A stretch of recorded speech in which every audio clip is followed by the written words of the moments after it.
ماما جت يا ولاد، واختي كمان عايزه تشوفيني. مامتك ماشي، عايزه تشوفيني اختك ماشي، اختي كده ينفع وكده ينفع. بكمل هنا بقى الجزء الرابع، ان انت اخترت ان انت احتياجاتك، او ان انت شايفه نفسك ان انت عايزه تتجوزي وتخلفي، وبعدين بعد فتره حنيتي للشغل.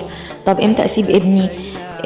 اول 7 سنين دول اهم 7 سنين في حياه اي طفل، في الاستقرار واحتياجه الام واحساسه بالامان. هم دول اللي بيشكلوا نفسيته، وهم دول اللي بيخلوه بعدين يبقى انسان قوي او انسان ضعيف او انسان معرض للامراض النفسيه او مضطرب.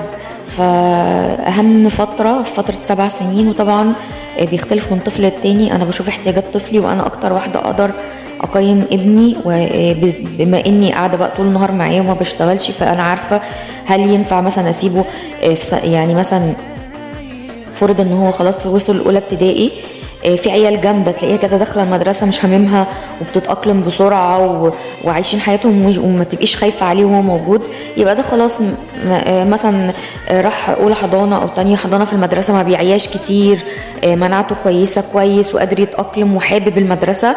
تقدري تقرري ان انت تشوفي شغل، وطبعا لازم يكون شغل خفيف، لان انت بتزودي العبء على نفسك. ما تهلكيش نفسك، يعني مفيش حاجه مستاهله، يعني مفيش برضو في الاخر يعني انت هتيجي على نفسك ومحدش هينفعك برضو. فتشوفي حاجه تكون برضو تحققي فيها اللي انت عايزاه. ممكن تشتغلي من البيت، تاخدي مثلا كورسات عقبال ما ابنك برضو او بنتك يشدوا حيلهم شويه، فعقبال ما هم يشدوا حيلهم تكوني انت اسستي نفسك، وتروحي بقى تشتغلي الشغل بقى مثلا بوقت اكبر. فانت اللي تقدري تقرري انت عايزه ايه، واحتياجاتك واحتياجات ابنك وقدره ابنك على التاقلم في عدم وجودك، او ان انت مثلا تطولي في الشغل.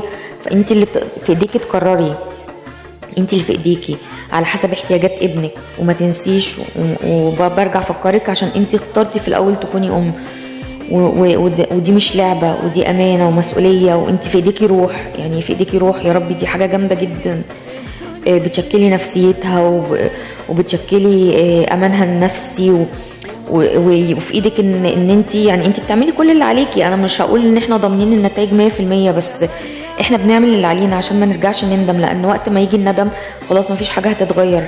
ومهما جبتي فلوس واشتغلتي وعملتي، الفلوس عمرها ما هتغير نفسيه ابنك، عمرها ما هتغير صحته النفسيه او صحته البدنيه او حاجات كتير. يعني هو المفروض كان يحسها وما حسهاش في الوقت اللي هو المفروض يحسها فيه.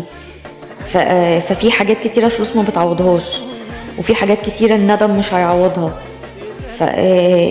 فخليكي كده، يعني ادرسي خطواتك براحتك، وخدي وقتك وفكري براحتك، وما تخليش حد يضغط عليك، عشان ما حدش هينفعك، والله ما حد هينفعك.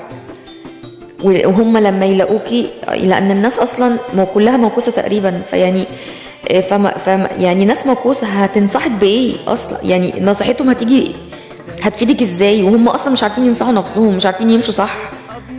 فما تخليش حد يأثر عليكي، واكسري بقى اللعنة اللي احنا عايشين فيها دي. يعني اختاري صح، وامشي خطوات صح، وامشيها بثبات وبقوة، وخليكي انت اللي مختلفة. واعرفي ان دايما الطريق الصح دايما صعب، وان الناس اصلا مش عايزة تشوف حد ماشي صح عشان ما تحسش انها موكوسة. هم دايما عايزين يوكسوا كل اللي حواليهم عشان يقولوا شوف احنا صح وزي الفل، احنا ما فيش منا اتنين.